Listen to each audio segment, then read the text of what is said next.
Hello, my name is Daryl Anderson, and this is my proposal for the benefits of incentivizing staff in the workplace.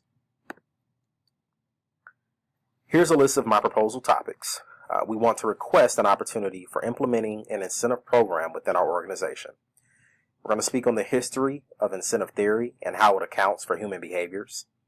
We're going to talk about how the incentive theory works, the negative impact of low morale within the workplace, and how incentivizing staff can create an opportunity for success for businesses. So our program pitch will consist of a few ideas that we've come up with, or that I've come up with as a part of the Incentivize program. So we're going to look at a cost-effective incentive program for staff members that meet and exceed goals to lead our organization to success. We're also going to look at a commission for individuals that exceed and reach sales goals within various departments.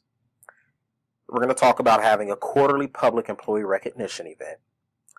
And then last but not least, an Employee of the Year nominee will be sponsored by the organization to attend national conventions. So the incentive theory simply states human actions are directed towards gaining rewards.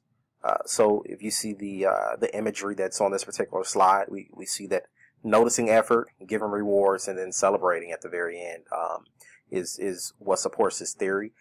We all enjoy or like to know that the work that we put into something is recognized. And although we know that when we go to our jobs, that primarily our paycheck is a form of payment for the work that we've done.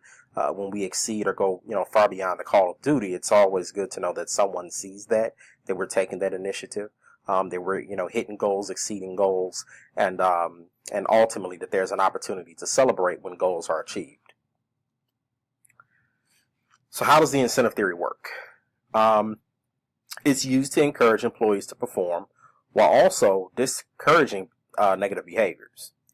Incentives are only powerful if the employee finds the incentive to be truly rewarding, and rewards have to be obtainable in order for employees to be motivated by them. So what is the negative impact of low morale in the workplace? I'm sure we've all been in various jobs or positions where, maybe we may have felt a little bit unappreciated while on the job. Most jobs are going to come with some level of stress, but when there's unnecessary stress, that normally creates an opportunity for an out for an employee where they say, hey, you know what?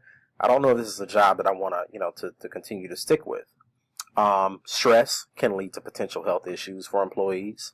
And then ultimately all of those three above topics that I spoke on can lead to low employee retention. Ultimately if the morale within the workplace is low and individuals are feeling unappreciated, they're feeling overworked, maybe even underpaid, that can ultimately lead to an individual making a decision to leave the workplace. Incentive programs equal greater success for the business. So creating a value system for employees, ultimately it's gonna create an opportunity for employees to see that the work that they're doing is being recognized, it's appreciated by senior leadership, by the organization. And when individuals feel appreciated, that makes them want to go far and beyond the call of duty, which ultimately will assist the business by producing better business results. We'll have higher staff retention. And then, of course, by us being able to retain staff, that lowers our hiring cost, which means that we won't have to, exhaust as many financial resources in the areas of, hiring, paying to conduct training, so forth and so on.